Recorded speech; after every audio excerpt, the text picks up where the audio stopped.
Hello, everyone. Eric Hurst here, coming to you from the Red River Gorge today.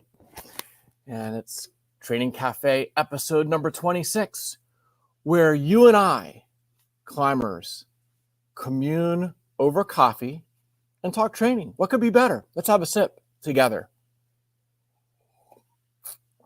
And yes, as the mug says, I am in Kentucky, wild, wonderful, wet Kentucky, because in my first week here, it's been pretty humid and there's been some showers around, kind of atypical for the Red in late October.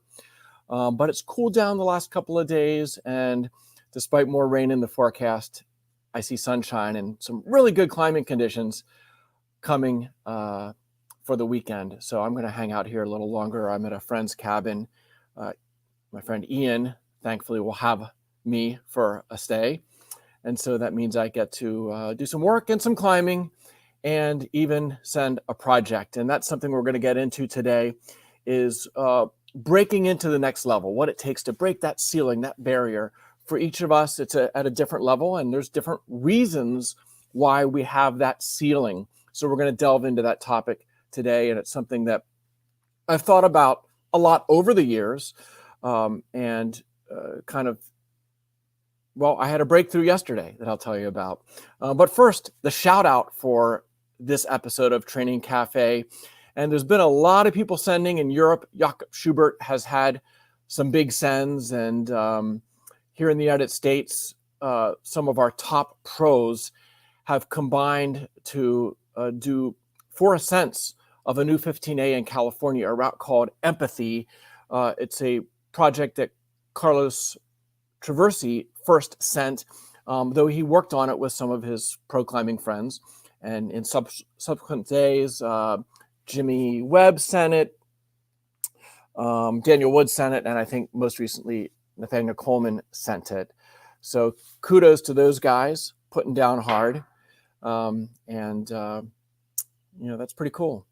So that's today's shout out. On to the main topic, and that is breaking through to the next level. What does it take? And, when you're new to climbing, every day climbing or every week climbing, you feel like you're improving. Climbing is a sport with a lot of skill and a lot of nuance. And over the course of actually the first several years, most climbers experience steady gains in ability. And then, like most skilled activities, those gains start to slow and you come upon an apparent ceiling. And so my recommendation to newer climbers is to just climb a lot, 2, 3, 4 days a week for those first few years, and not get bogged down into any heavy duty training, because you need to develop climbing skills, both the technical and movement skills, the strategy, the mental games, challenging fear. All of those are skills that you need to develop before you delve into a heavy-duty hangboard training.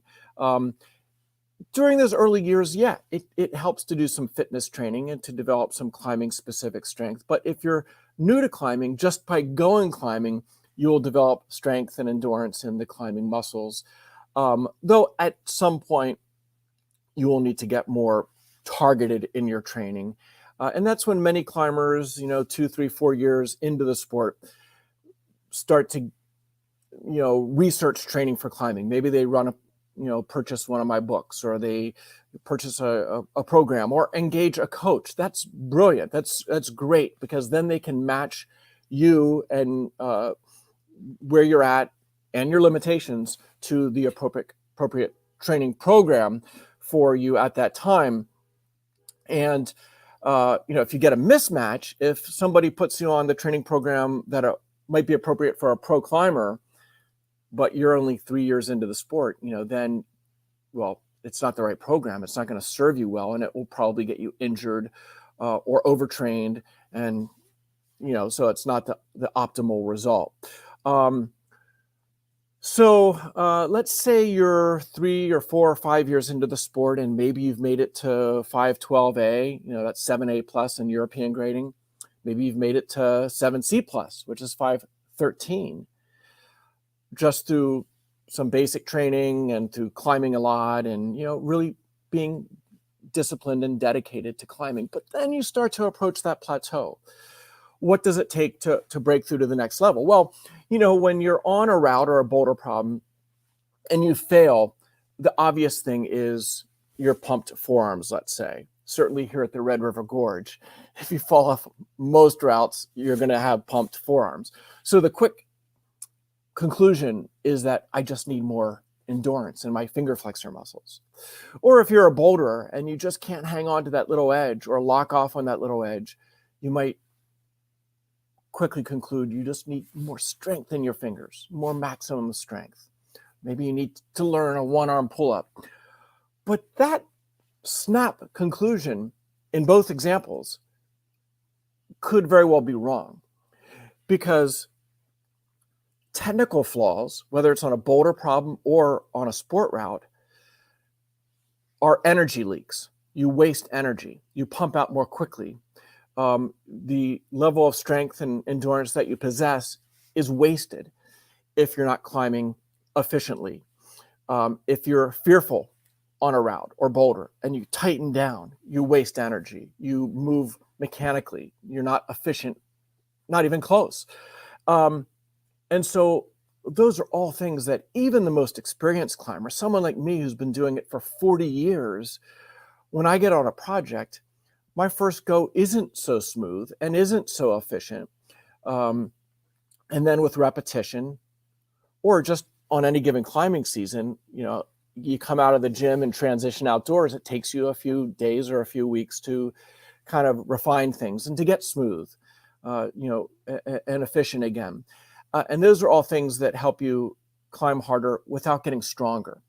The mental domain, which I don't want to get into because it's vast and it's also nebulous. A lot of climbers avoid delving into mental training because it's not, you can't put your finger on what to do as easily as you can putting your fingers onto a hangboard to train your grip.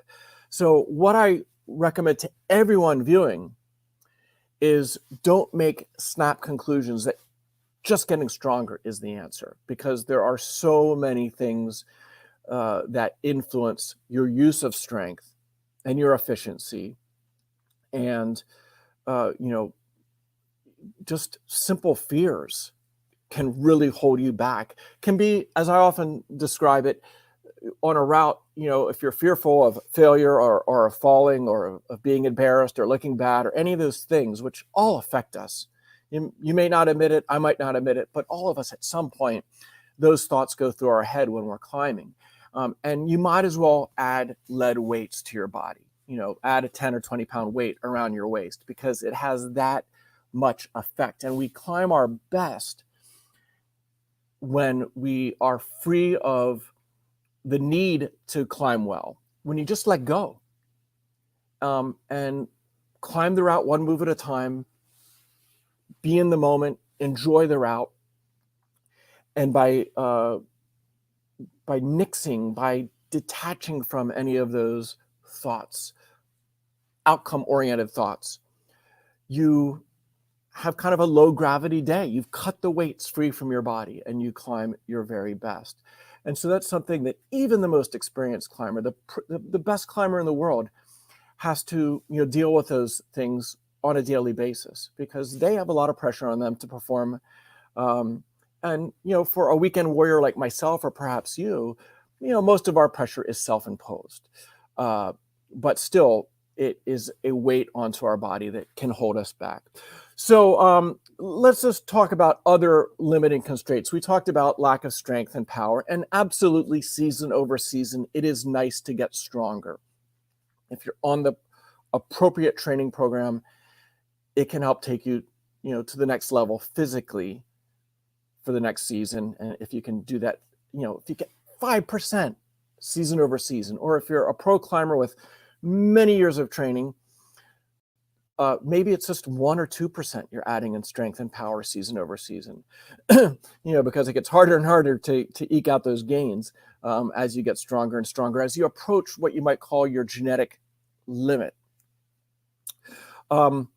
Other things, obviously injury holds people back. You know, injury is a game changer. It can set you back a whole season. It can end your climbing career, you know, if you blow out a shoulder. Um, you know, along with experience, gathering, you know, accumulating experience year over year by traveling to different climbing areas, going to different climbing gyms, maybe working with different climbing coaches. All of those new inputs accumulate.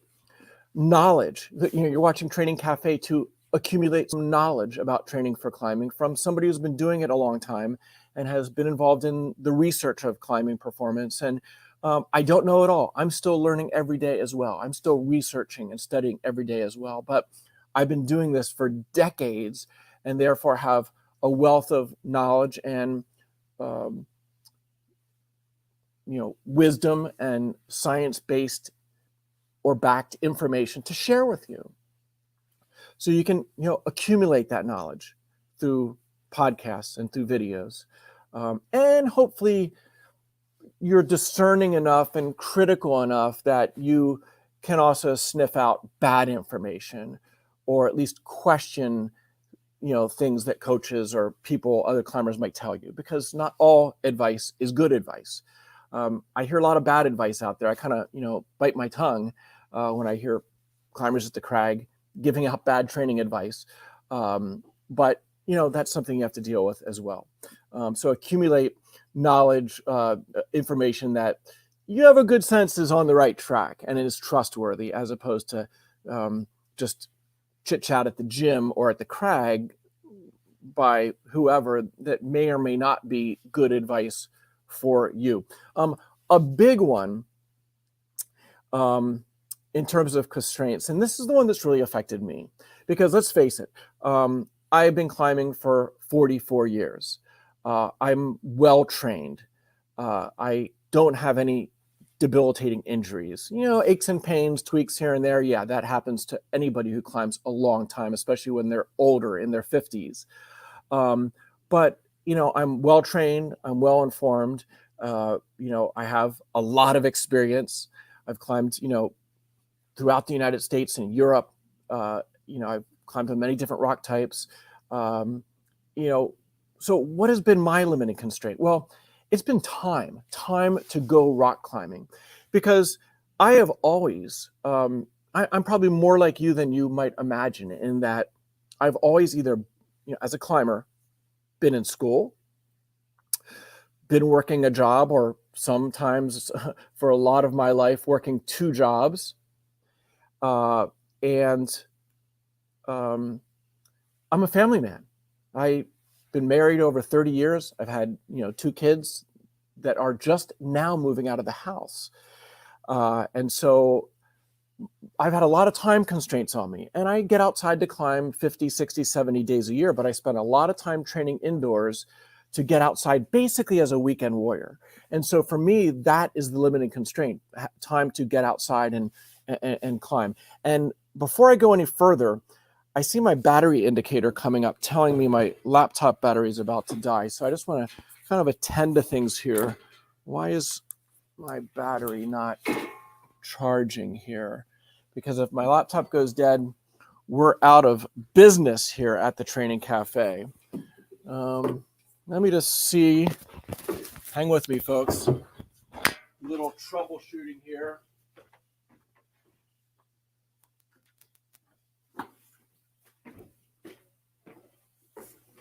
Okay, that might have fixed it. It looked like the plug was kind of pulled out of the wall. So let's get back to it. I'm kind of telling you my personal story. We each have a different story. We each lead different lives. But like I said, I think I probably have a lot in common with perhaps you, or at least at some point, you know, where you're at.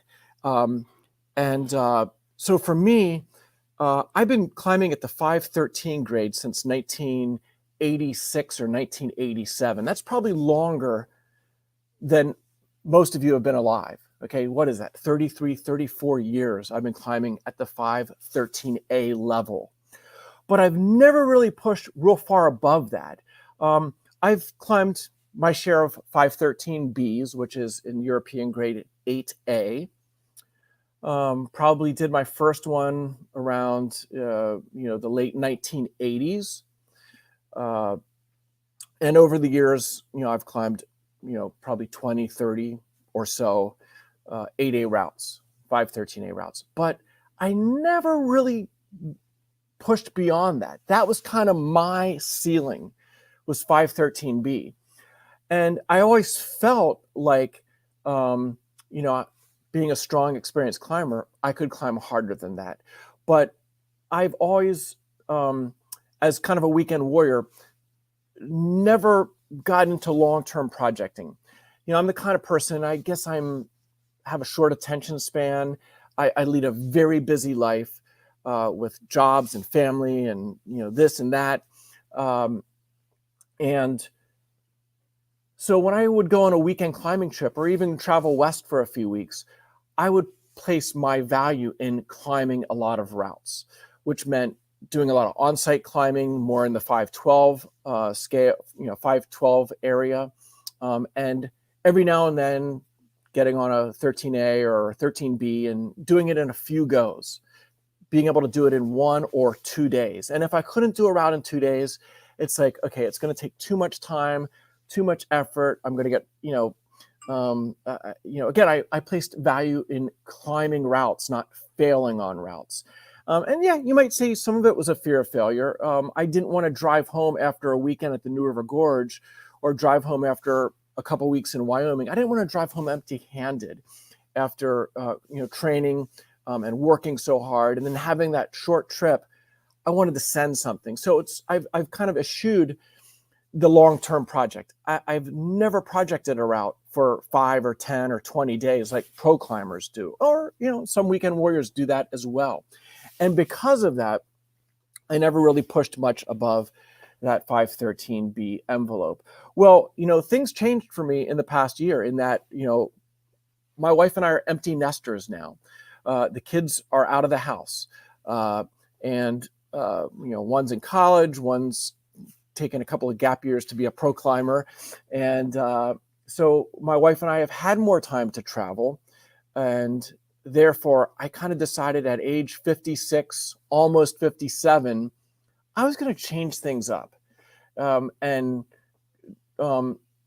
pick a route, a 513C route, and invest 5 days, maybe 10 days. So that would be really hard for me to come back to the same route for 10 days because I've never done that. But I came to the Red River Gorge a week ago and put 4 days every other day in on a 513C that I've known about, a classic route here, 100-foot steep overhanging with multiple boulder problems, a route called Angry Birds. And what do you know? I sent it yesterday. And so this guy who's been climbing for over 40 years, who's, going on age 57, just did the hardest route of my career, which surprises a lot of people because I have been at this such a long time. But I just explained, I placed value on climbing routes quickly, on site or 1 or 2 goes, 3 goes. And if I couldn't do a route in 2 days, I'd pick up my rope and go to another route that I can do in 2 days or 1 day. And so with that change in MO, just totally, changing my way of doing things, in 4 days, I broke through to the next level. So that's really exciting for me. And in the grand scheme of things, 513C is not all that hard, right? When you look at the top grade being 515D. But for an old guy like me, who's been at it a long time, to break through to that next grade is pretty exciting. And now makes me think, well, what if I actually put in 5 or 10 days? Could I take it another grade up? And, that's a story that has yet to be written, but I think I'm going to try to go there. So to kind of wrap things up, and we'll get to some questions I see being typed in here. To wrap things up, I guess, we each have a genetic limit, no doubt about it. But you're not as close to it as you think you are. There are many things that are holding us back. And again, it might be finger strength, but I think for many climbers, I tell many climbers, including my two sons, that their fingers are already strong enough for the next grade because they are well trained. And perhaps you are well trained. And if so, I would propose that you're already strong enough for the next grade. What is the wild card is something else. Technique, becoming more efficient, all those mental, challenges that we face, or maybe just time and opportunity. Maybe you just need to climb more and travel more, kind of like me, need to invest more time into a route. But we're all different, and what's holding one person back isn't what's holding the next person back. Again, everybody thinks it's finger strength or it's, some aspect of fitness. And yes, that's part of it. I'm sure, we can all benefit by getting stronger or more flexible. And but there are so many other things that you need to keep an open mind.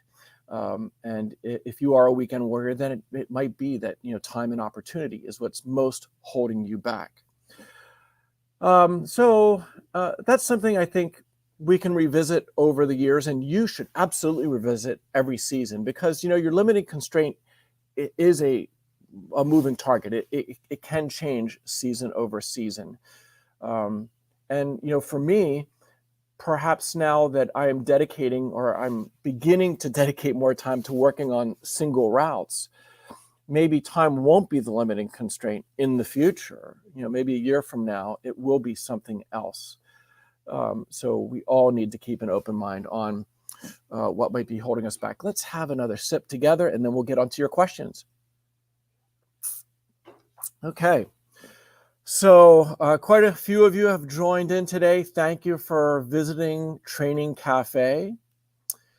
And let's see here. Greg says, I'm now 38. My knees feel some soreness, especially doing big drop knees. Right knee sometimes hurts.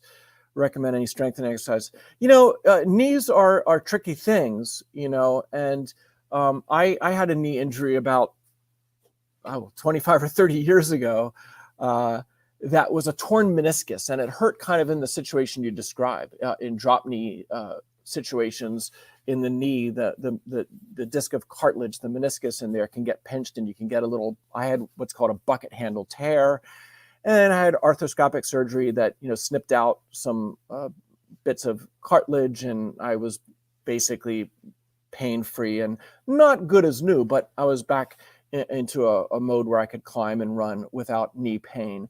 So now also, if people that do a lot of heel hooking can develop some looseness in their knee, the ligaments can get stretched out, and even people tear ligaments in their knee from heel hooking or even jumping off boulder problems. And so there can be a variety of things going on. But you mentioned the drop knees. I think it could be that maybe your meniscus has a slight tear. I mean, I can't diagnose that here. And if you haven't seen a doctor, I would encourage you to see one. Certainly if it gets worse, if it becomes progressive, you should see a doctor. Perhaps it's just a temporary thing that is just a bit of a minor injury, a sprain, let's say, of your knee that will heal over the course of a few weeks or a month, and you'll be pain-free in a few weeks or a month. I would hope that's the case, Greg. But if not, maybe it's worth seeing a doctor, seeing if they want to do some imagery and MRI to take a look at the connective tissues in your knee and get to the bottom of it. You're 38 years old, so you've probably been an athlete, a climber, maybe a runner for many years. And, the knees take a pounding, and, sport climbing with all the drop knees and heel hooking is hard on the knee joint. So it's something I think more climbers need to pay attention to. A couple of questions here about hydrolyzed collagen. Of course, that's a topic I know a heck of a lot about because I've spent 5 years researching it. I've presented a paper at a climbing medicine conference on the benefits of vitamin C enriched hydrolyzed collagen for climbers. And I've started a company, PhysiVantage, in the last couple of years that sells a premium grade product that absolutely works for climbers with joint or connective tissue issues. Tracy's asking, would taking whey protein provide the same benefit as the vitamin C enriched hydrolyzed collagen, like the supercharged collagen product I make? And the answer is no. What is unique about proteins, all different sources of proteins, is the amino acid spectrum. And the beauty of whey protein, especially a whey isolate, is that it's almost pure protein and it's very high in the branched chain amino acids, specifically leucine. If you have a 20-gram serving of whey isolate, about 10% of that is leucine. So that would be 2 grams of leucine. And that's important because leucine is a trigger for muscle protein synthesis. And the branched chain amino acids are the most important to support that process, although you need the full spectrum of amino acids. So a good whey protein isolate is ideal post-workout to support muscle recovery. I do one every single day after a workout or before bed. I have a whey protein shake. We make a product, PhysiVantage, called weapons grade whey, which is a unique product that is designed ideally for climbers post-workout and before bed. And it comes in 2 delicious flavors, chocolate and vanilla. But as far as the connective tissues, I've tried to do a lot of education that connective tissues are not like muscles. They do break down, they do degrade slightly from training and from powerful high load movements like muscles do. As they're transferring force, cross-links break, collagen can become disorganized, especially if you do a lot of training and a lot of climbing, a lot of exercising.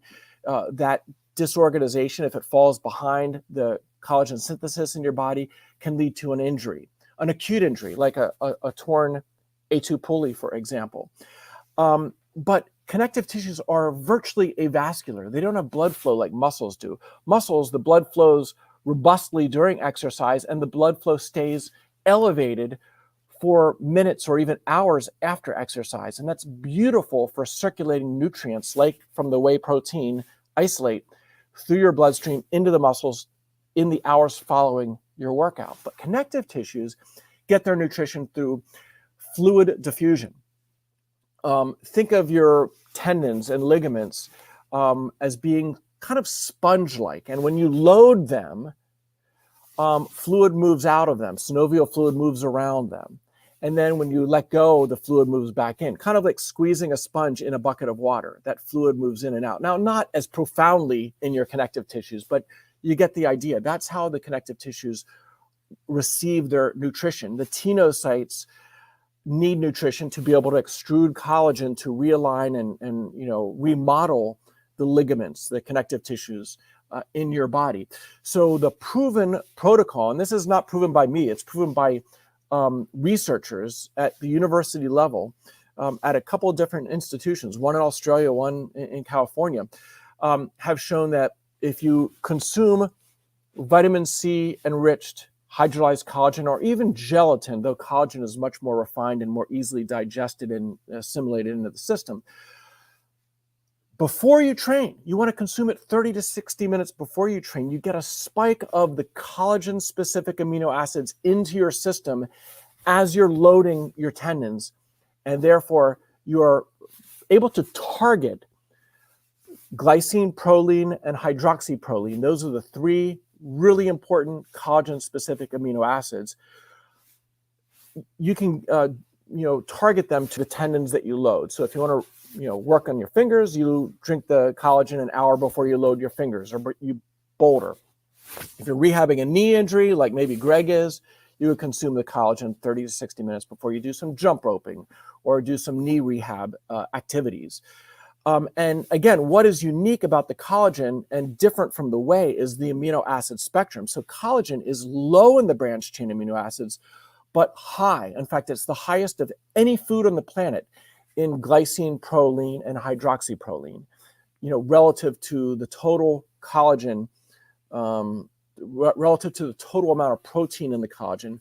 Those 3 amino acids are disproportionately high, which is what you want when you want to feed your connective tissues. And that's why the collagen is so uniquely effective.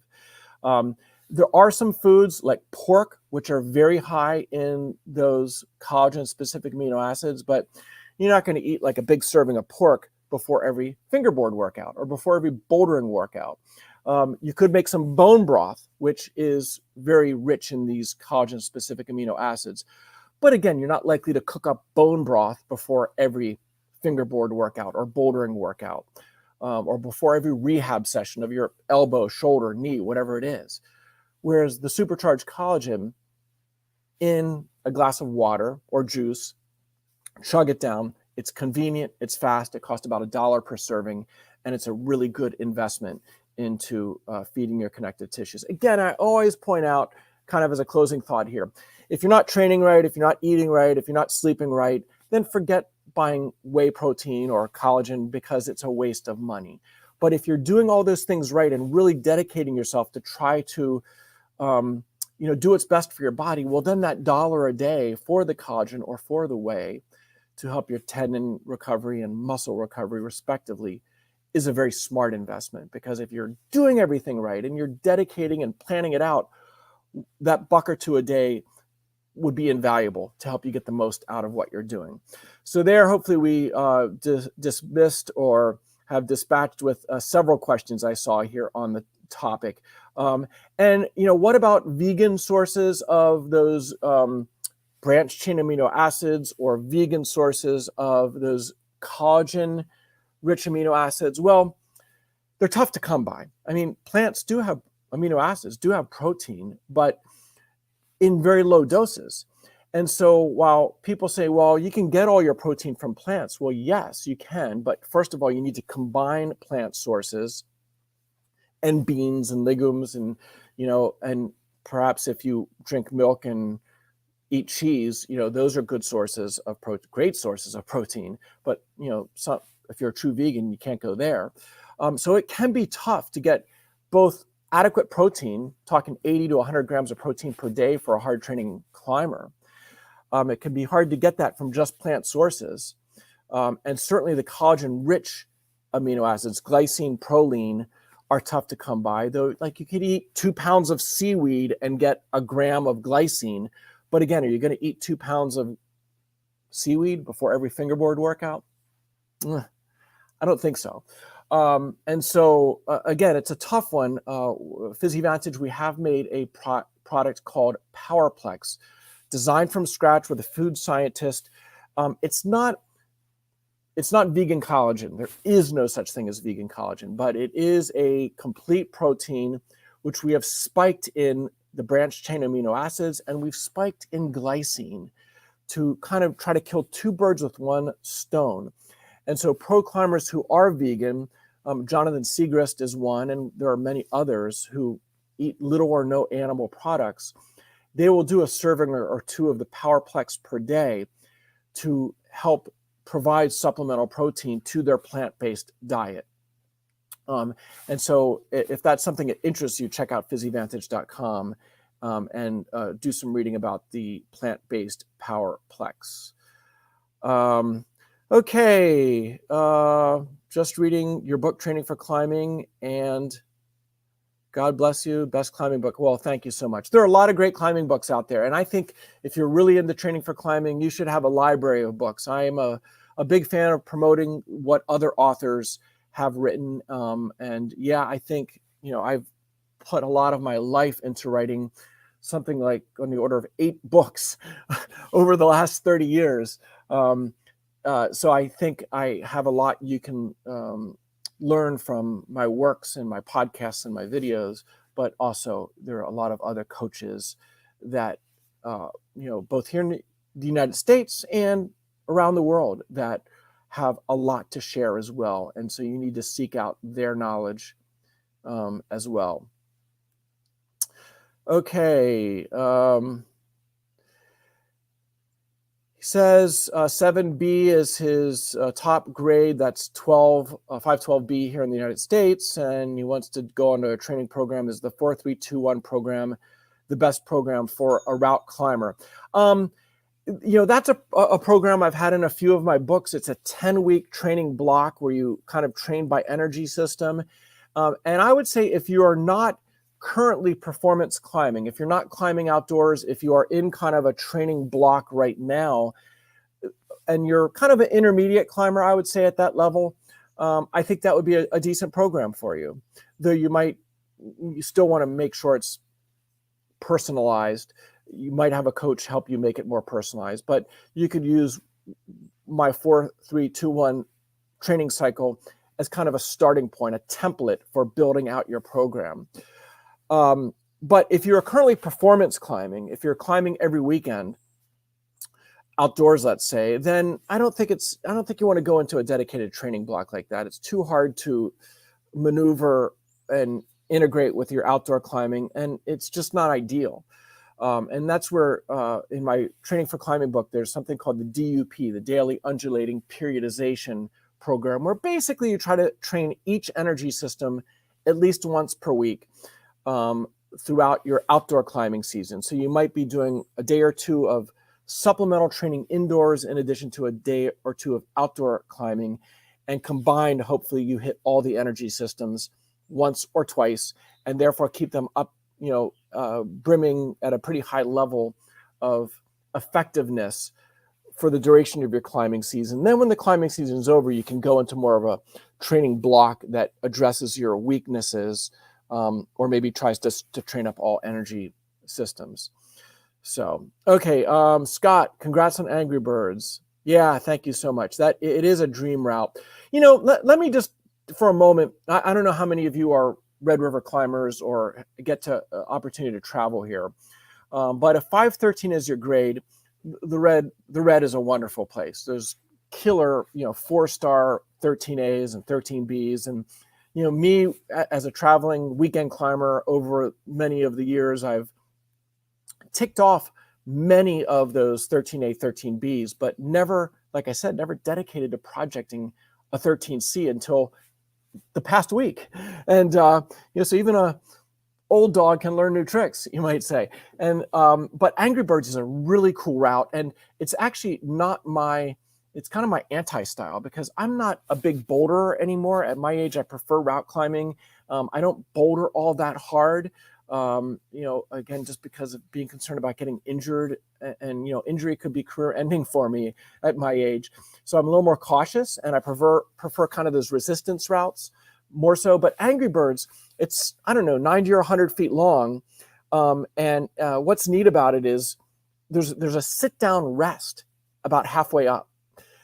So the bottom, it's like 511 climbing into a really challenging crux, a very bouldery kind of V7 crux to get to that sit down. And, if you arrive at the sit down, you've actually done the hardest part of the route. I think it's probably 13B to climb that first half of the route and get to the sit down rest. But it's not over. Yeah, you've done 13B, but you need to sit down and rest, because the second half of the route, which is increasingly steep and goes through a few overhangs, is very bouldery. And it's kind of like V5 boulder, good hold, shake out, another V5 boulder, good hold, shake out. And you just keep, adding on. There must be 3-4 V5 boulders on that top half of the route. And the rests up there aren't great, but they're enough to shake out and get a little back, but it gets really steep. And a lot of people will fall, at the very top, even though the hardest moves of the route were down on that first half. And so it was a route that took a lot of rehearsal for me, not being a boulderer, to just get it all figured out. And they're kind of technical, some of the boulder problems, where there's kind of two options. And so I kind of went there, and, the first day was able to do all the moves hanging bolt to bolt, but I'm like, wow, this is going to take a lot of work to kind of wear this route down, to get it refined, and to the point that I can not only get through the 13B, but then not fall on one of the boulders on the top part. And the top half of the route might by itself be graded 512D, maybe like 7C, that upper half. So think of the route as a 13B to a 12D. That's how I would assess Angry Birds. But over the course of 4 days of work, I refined the sequence. And yesterday I wasn't expecting to send. It was one of those days that I said to my son who was belaying me, I'm just going to go up for one more beta burn on it. And I got through the lower crux. And all of a sudden I'm sitting at the ledge, after that first half, that 13B, and I'm thinking, man, could this be the day? Because I was thinking it would take 5 or 10 days. And I sent it. That's one of the beauties of climbing. I'm sure you can relate if you've ever worked a route. So again, the guy who's never projected a route for more than 2 days, just by putting 4 days in, took it out to the next level. Makes me wonder, seriously, if I put 8 or 10 days into a route, could I even go to the next grade? Perhaps. We'll see. Okay. Appreciate that. I love hearing from my Eastern European climbers. I just found out a few weeks ago that my Training for Climbing book is being translated to Russian and will be out, I guess, maybe around January. So that'll be pretty cool to see the Russian edition of Training for Climbing.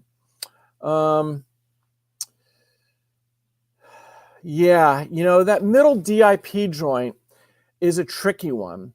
And there are a few different things that can be going on. Now, you have a diagnosis there, so perhaps you've talked to a doctor and you know exactly what it is. But, there's also, when you get kind of a swollen, painful, or did you say DIP or, DIP, not PIP. Okay, DIP is this distal joint here. So, climbers often get pain in their PIP and DIP joints, and it can just be like a capsulitis. It can be, ligament related. It could be, a pulley, though that tends to be on the palmar side of things and not more like through and through the joint. But DIP, there's no tricks or cures for these things. Climbing more open-handed is more forgiving on the DIP. When you do crimping and kind of hyperextend that DIP joint a little bit is more stressful, obviously. So maybe short-term, think about doing more open-hand climbing. Taking anti-inflammatories like ibuprofen can, in the short term, help treat pain and swelling, though it's not a cure. If you're not sure exactly what is going on there and you haven't already, I would recommend seeing a physician. But, at this stage of the game, especially for me being in my 50s, some DIP and PIP joint pain is part of the game at this point. And it's not something to have alarm over in my case, because it's just kind of that low grade chronic pain from old, fingers that might be slowly becoming arthritic with advancing age. But, we're each different, and I think, again, if it's a condition that is ever getting worse, you can apply this to any injury. If the pain is getting worse, see a doctor. If just kind of dialing things back and taking a little rest, things begin to improve, well, then maybe you can just wait it out and try to be smart about your injury. But if it's getting worse, see a doctor. Okay, going to Yosemite about a month. Been thinking about hopping on Midnight Lightning. Do you have any tips for working hard projects and mentally prepping for them? Yeah, well, there's a lot of videos of that route, so I'm sure you can get the beta from video, so you kind of know what you're getting into. I've not been on the route. When I go to Yosemite, I do roped routes, not bouldering, though that's kind of a bucket list route. It's so famous. I guess I would like to do it someday. It's powerful. I know there's, a very powerful finger grip, at half height that I believe you have to match on. So, getting, what gains in finger strength you can get over the next month, doing a few weighted hang fingerboard sessions, doing a little bit of campus training to stiffen the system. That gets you, makes your muscles a little more efficient and makes them a little quicker in terms of contact strength. Make sure you, of course, taper that last week before you go to Yosemite, because you can't cram when it comes to training. And really, maybe if you get past that move, it becomes more of a mental battle. There's that tricky flip into a mantle and you're pretty high off the deck. So I would make sure you have a few crash pads and a really trusted spotter so that you can be focused on the movement rather than focused on the fall, because it might be a hard route to finish if you're focused on the fall. Okay, appreciate the congrats here from you guys. And, you know, I love hearing your success stories too. I get a lot of emails and little comments through Instagram when you guys send something. I love hearing about it as well. That's one of the beauties of climbing, I always say, is it doesn't matter what country you're from, what language you speak, what your religion or race or whatnot is. We all love climbing. We share in the spirit of climbing. And you know, when you're at the crag, to hear people yelling, "Come on," in a few different languages, that is one of the coolest things. I love it. Yeah, that's, you know, just beautiful. So, okay. Any tips on fear of falling, holding climbing grade back? Yeah, I mean, that's a big one. Everybody has to work through that. And, you know, for me, my fear of falling is just in a few situations. It's actually in situations where I should be having the fear. If it's a very straightforward climb with clean falls, I don't give it a second thought. You know, Angry Birds at the first crux to get up to that rest, it is kind of, you kind of move, you clip the last bolt before the crux, and then you really commit, and you have to make moves up and right so that you end up getting 10 or 12 feet out from the bolt. And if you fell, it would be kind of one of these swinging, you know, pendulum diagonal falls. And it was a little bit heady for me the first few goes getting up there when I started to work the route. But then, you know, you kind of go through the trajectory of the falling, or maybe I took a couple of falls there, you know, just to know what the fall was like. And that's a good way to deal with that fear, is actually, if you're projecting or on a route, is if it's safe, take the fall, purposefully take the fall. And once you know what the fall is like, it's like, usually, you know, you'll say, oh, it's not that bad. It's just, especially if it's steep, it's an air fall. And then you can let go of that.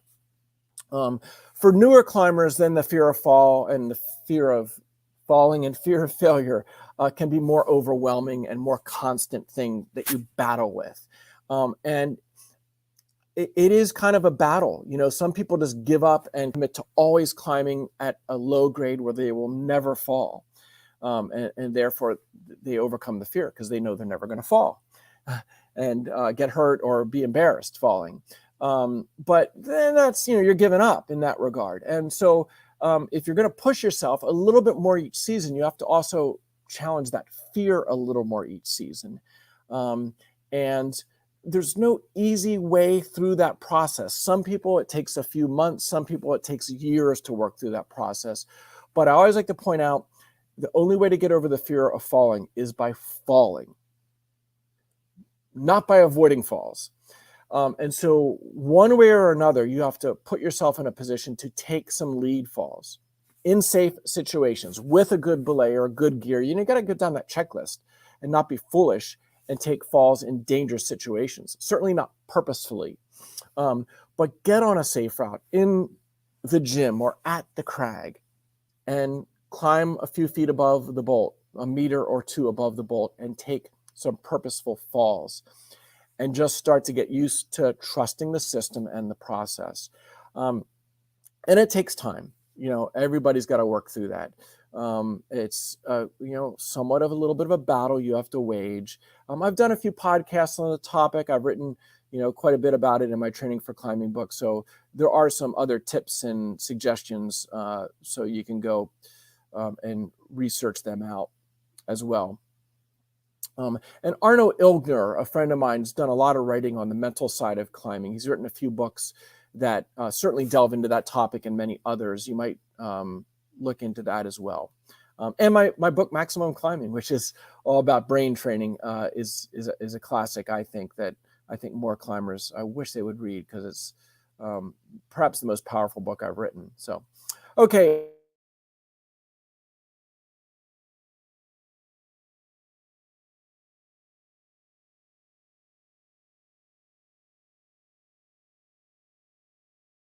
Let's hang in here, see if we have revived our internet connection here.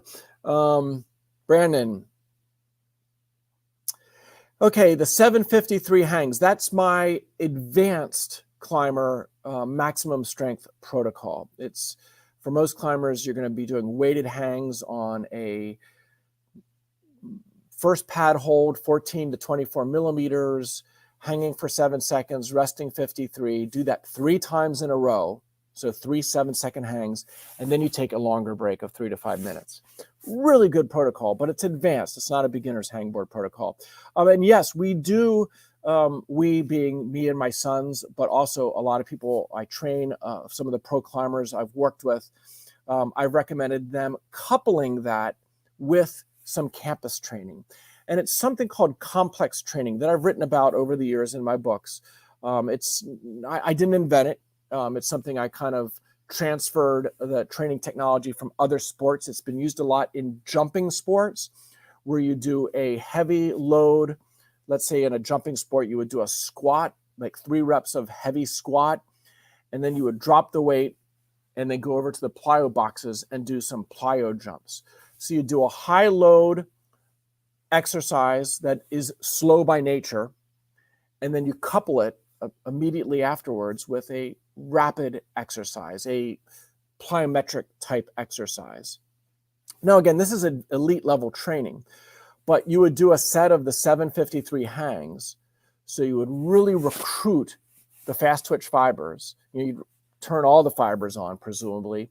And then after you do that one set of 3 753 hangs, you walk over to your campus board. In our house, we have to go upstairs to get to the campus board. So maybe there's a minute of rest.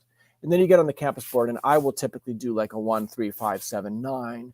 My sons might do a 1, 5, 8, or some double dynos. You got to do what's appropriate for you. But coupling those two together and then taking a rest and then maybe repeating it a couple more times is a really potent training stimulus that's been actually proven in studies, not with climbers, but with non-climbers, doing it like for leg training, to be quite effective. But it's not something a beginner or intermediate should delve into just yet.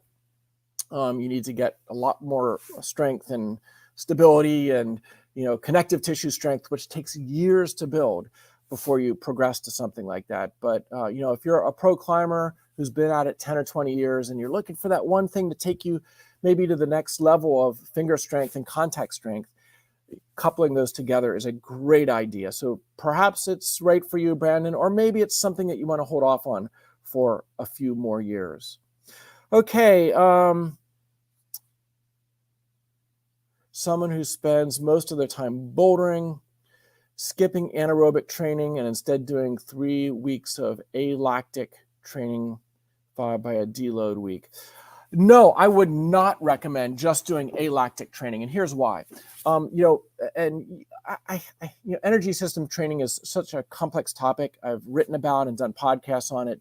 Please go back and explore those, and you'll have more of the scientific basis for this. But the alactic system, that is stored energy, ATP and CP, creatine phosphate, in your muscles, which there's only enough there to last for maximal movements for maybe 3 to 10 seconds.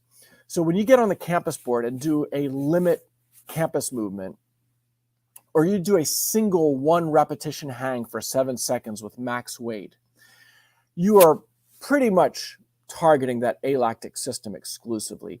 Doing a 3 to 5 move boulder problem where it's like boom, bump, bump, bump, 10-second boulder problem is pretty much alactic, as you point out.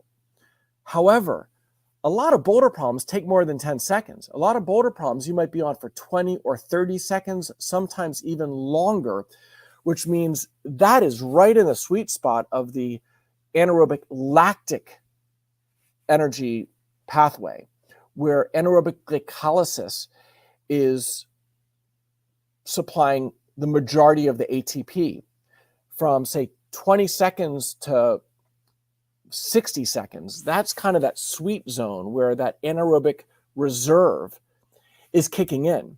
Now it begins to self-destruct and run aground, and you start to get acidy, and your brain downregulates anaerobic glycolysis as you get beyond 45 seconds. And by a minute, the aerobic energy system is now, by a minute of sustained hard climbing, your aerobic energy system is now producing more than half of the ATP as the anaerobic energy systems continue to fade.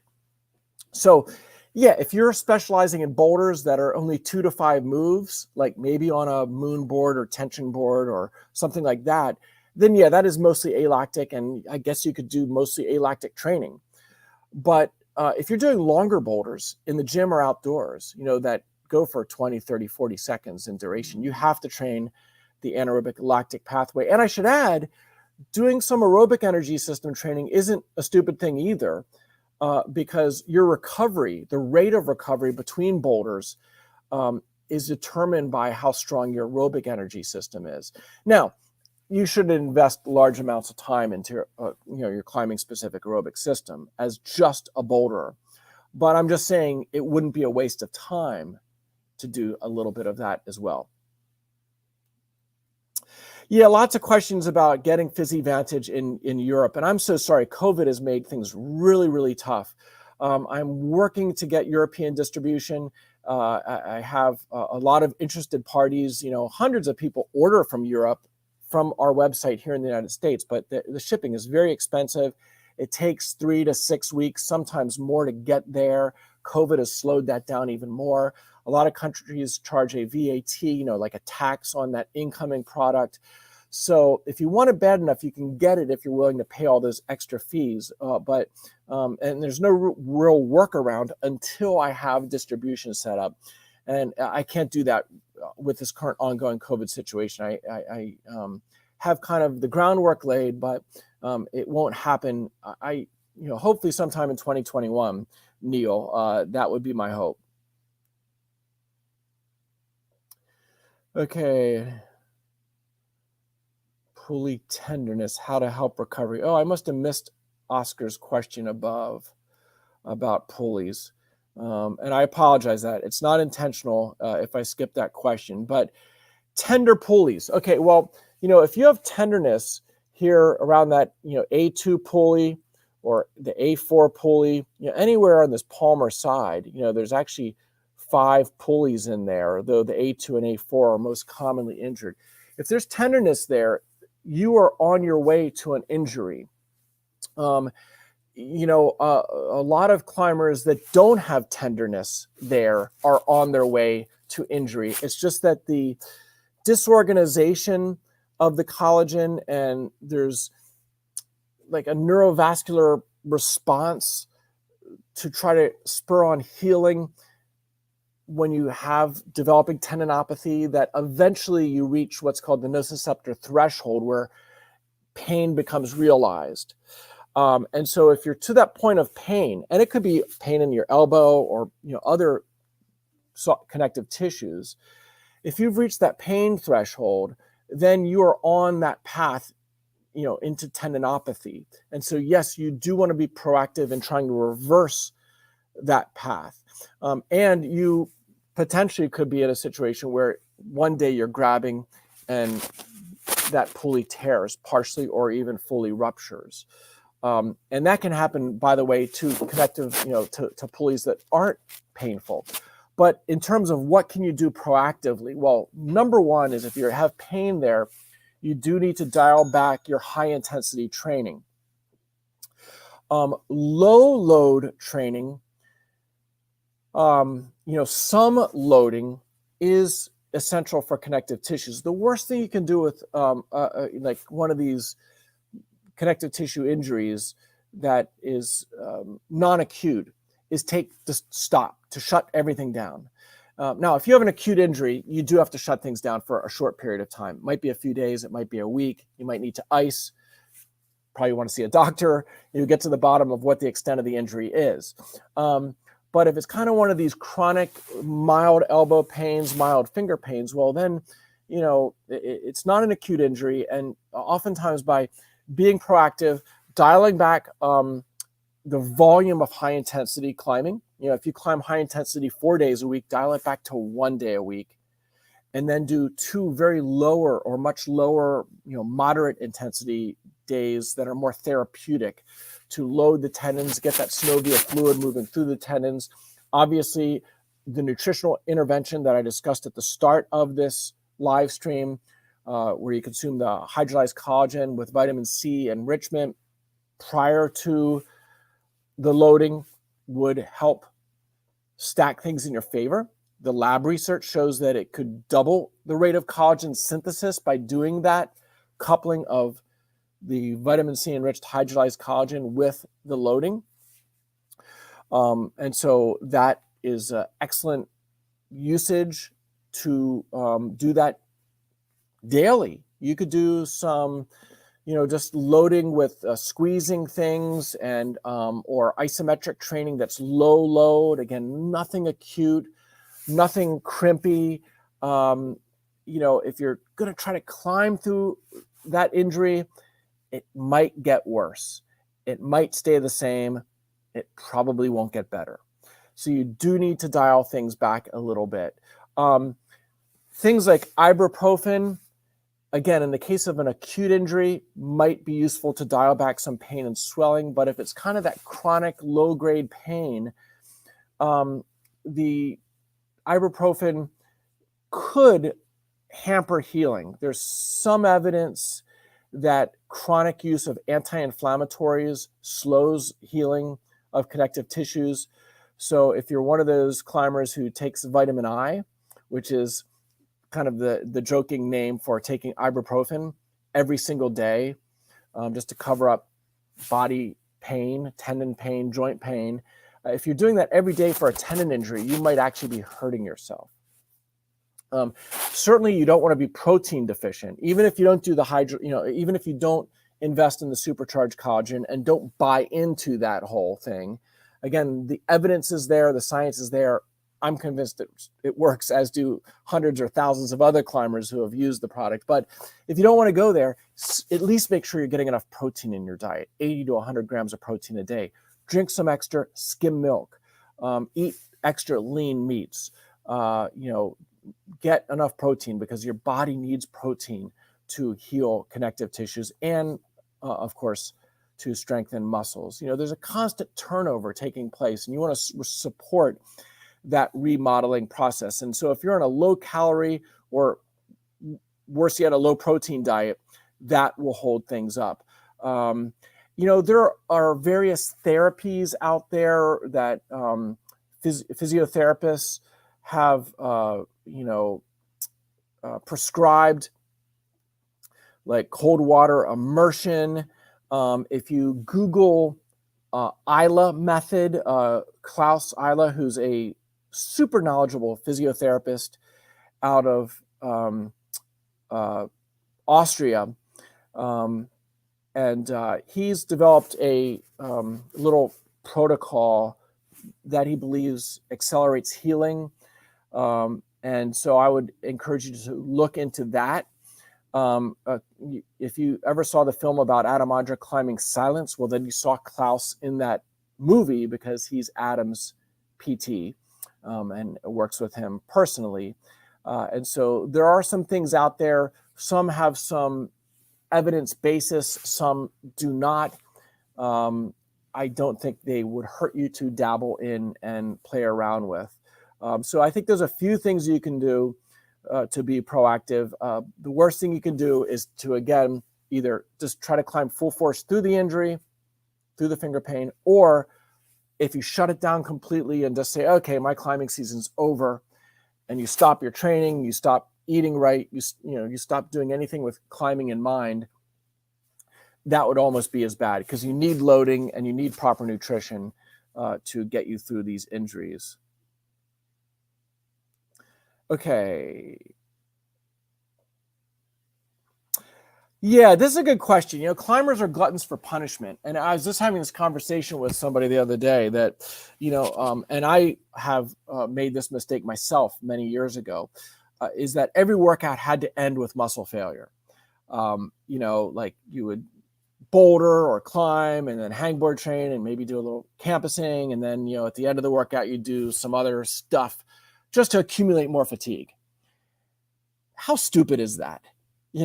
It's kind of this more is better mentality. Like when you're a kid, more candy is better, more ice cream is better. And it doesn't work with training. More is not better. Less isn't always better either. The just right amount is best. And so that's the tough part, is what is the just right amount for you? The right amount for Adam Ondra or Alex Megos, one of these highly trained climbers of many years, the right amount is really high. It's a lot of high volume training because their body has adjusted through many years of training. Their connective tissues are like steel cables in most cases. They're so strong through that stimulus and proper nutrition for many years. They can withstand, and they need high amounts of training.